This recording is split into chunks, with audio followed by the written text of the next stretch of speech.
Pag mag-overprice ka dito sa plate, kunin lang ng number ng motorcycle, i-report ka sa importer o sa traffic.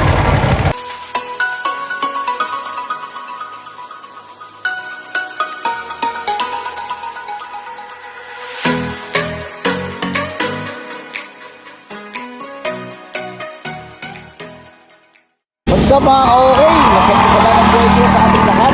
Coach Manny po muli. Nandito po ako ngayon sa Bago City, Negros Occidental. Sa Metro Manila po, ang isang problema ng mga commuter ay yung mga driver na mapagsamantala. At sa ngayon po ay gusto ko lang itong i-vlog kasi alam ko na ito'y makakatulong sa ating mga commuter. Kasi po sa Metro Manila ay hindi naman lahat, hindi po lahat, pero maraming mga drivers ng tricycle, lalo na kapag nagtanong ka kung magkano pa masahe, marami po ang nag-overprice o nananaga. Marami po akong halimbawa dyan, kagaya ko, ako'y from Tondo, at lalo na kapag bata ang sumasakay, maraming beses na yung mga players ko nakakaranas ng ganun, na malapit lang, like from Vitas to Smoky Mountain, doon sa field, sinisingil po ng tricycle ng 30. Ayun, titignan po natin, karanasan ko sa mga provinces, ay talagang maayos po yung mga tricycle at hindi abusado, hindi nananaga. Ngayon, papatunayan ko po sa inyo, nandito po ako ngayon sa Bago City, at sasakay ako ng tricycle. Ngayon, tatanungin ko kung magkano pamasahe. So papara po ako ng tricycle. Eto, yan. Tatanungin ko muna. Bubiyay ka? Sandali. Sige lang saglit. Magkano pamasahe? 10. Yan, nakita nyo, 10 piso lang. Nong, asakay ako, saglit lang. Anong, magkano pamasahe? Ano? Magkano pong pamasahe? Ulo. Dito lang po sa complex. Ada. 10 pesos. 10 piso. Yan po. So, ito po yung sample na dito sa Bago City, ang mga tricycle driver hindi mapagsamantala. 10 piso lang ang kanilang sinisingil. Hindi kagaya sa Metro Manila na ang ibang mga tricycle driver mapagsamantala.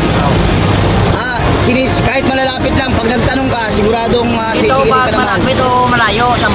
Dito po, ayan. Ayan, sabihin nyo no. O 10. Kahit malayo o city limit, 10 piso lang. Yan.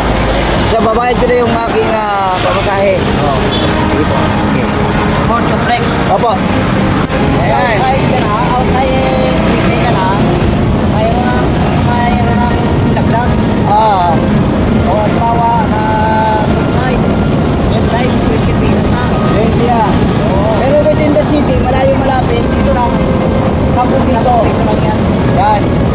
Unlike sa Metro Manila, lalo na, particular sa Manila, kapag nagtanong ka sa tricycle driver, ay talagang ang laki-laki ng sisingilin sa iyong pamasahe. Dito mo sa Bago City, manong na tricycle driver, siya mismo ang papatunay.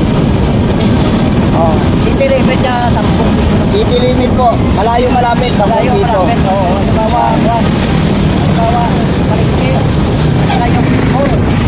Puro doon, 10 piso din. Ano mo, ang tindahan, paligid. Yatin ka na puro. 10 piso din. Ayun. So, ayun po. Sa Manila, nakaranas ako niyan, wala pang 1 kilometro. Basta pag nagtanong ka ng kung magkano, may presyo ka agad, 30, pagpata, 40. Ganun po ang ginagawa. Doon na Dito ako nung. dito hindi na maaari dito. Ayan. So, maraming salamat sa iyo ha. Saan kayo? Manila po, Manila. Ayan. Sige po. Makasuha ka dito. Sige. Sige, salamat. Pag mag-overprice ka dito, sa plate, kunin lang ng number ng motorcycle, i-report ko sa importer o sa traffic.